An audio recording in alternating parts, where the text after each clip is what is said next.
આજે આપણે બનાવીશું ભરેલા મરચાં. ભરેલા મરચાં માટે મેં અહીંયા થોડી કાચી સિંગ લઈ લીધી છે, જેને થોડી હું રોસ્ટ કરીશ. ત્યારબાદ થોડા તલ લઈ લીધા છે અને એને બી થોડા ગરમ કરી નાખવાના. ત્યારબાદ મેં અહીંયા 1 કપ જેટલો ચણાનો લોટ લઈ લીધો છે, જેને હું આ રીતના શેકી લઈશ. થોડો શેકાય ત્યારબાદ આપણો લોટ શેકાઈ ગયો છે. હવે આપણે એમાં થોડું અજમો નાખીશું. ત્યારબાદ સ્વાદ પ્રમાણે મીઠું,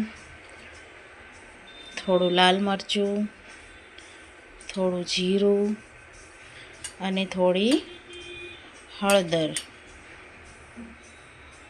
હવે આપણે જે રોસ્ટ કર્યા હતા દાણા અને તલ, એને આપણે ક્રશ કરી નાખશું. હવે આપણે આ ક્રશ કરેલા સિંગના દાણા અને તલ આમાં નાખી દઈશું. ત્યારબાદ આવી રીતના સરસ મિલાઈ લેવાનું અને પછી મરચાં બધા ભરી દેવાના. આમાં તમે આદુ, કોથમીર, લસણ, ગોળ કે ખાંડ કંઈ પણ નાખી શકો છો. લીંબુ પણ નાખી શકો છો, પણ મેં અહીંયા સ્કીપ કર્યું છે. અહીંયા આપણું તેલ આવી ગયું છે. હવે આપણે એમાં રાઈ નાખીશું.